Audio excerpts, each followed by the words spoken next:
How did I get into UCI? Well, I'm pretty sure it was affirmative action because my SAT scores were bad. My grades were inflated from high school. I had about a 4.0, 4 or 3.8, something like that. And the teacher just gave me A's for submitting homework that was incorrect. Very, very few teachers actually graded how they were supposed to, and I would get C's in those classes or a B minus. Even then, they still kind of were inflating my grades. So, that's a short story to how I ended up in UCI. And I saw the consequences of that because I almost got kicked out of UCI. So I had to switch majors to something easier, environmental science, which is also a degree that's kind of like not gonna help me in any way besides maybe going into teaching. That's not what I wanted to do, so I ended up not using my degree for anything, and I still plan not to. Maybe in the future, maybe I do want to go into teaching when I'm 40, probably. For now, as you know, I'm into stocks. I just drive Uber, and my experience in college was just an experience, and I'm not resentful or anything in any way. I'm just, whatever. It is what it is. It was paid for because I was low income, so um, the opportunity was there, so I just took it. And had I known maybe what I know now, maybe I would not have gone to college. Maybe I had done something that was more business oriented. But at the same time, my education level did improve a little bit in college. It did help me with my English a little bit more. It helped me with my math. Um, it kind of helped me gain an interest in economics a little bit more. I always was like a saver.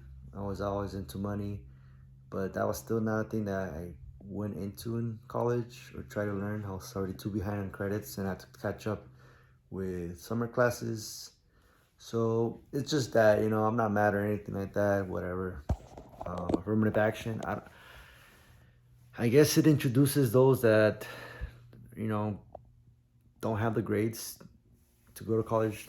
You know, it gives them a chance to see what's out there and gives them a chance to rise up to the challenge. Because some people do rise up to the challenge, and that's where they wake up and give it a give it a go and try extra harder.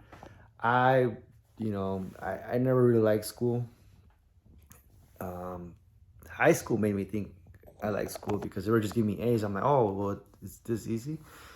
And it's, the reality hit me when I went to college. And even now, colleges are kind of starting to behave like high schools, giving out grades for, minimal effort. It's kind of sad. And a lot of cheating involved for sure with homework, looking at answers from PDFs and all that stuff on Google. So there's definitely a lot of cheating with homework. Tests, not so much. It's hard to cheat on a test. I mean, at least I didn't know how. And that's when I would see the real results of my education or what I studied. Because, I didn't have good study habits. Um, and I really didn't know what I wanted to do in college. So I just jumped in there thinking I wanted to be a teacher, and later finding out it's not really what I want. But I also did kind of discover that I'm into stocks, I'm into finance, and I'm still on that path. Years later, I'm 30. I graduated when I was 23 and a half, heading to 24. Actually, no, 23. So it's been a while, and I'm just still cruising, and that's all. See you on the next video. Bye bye.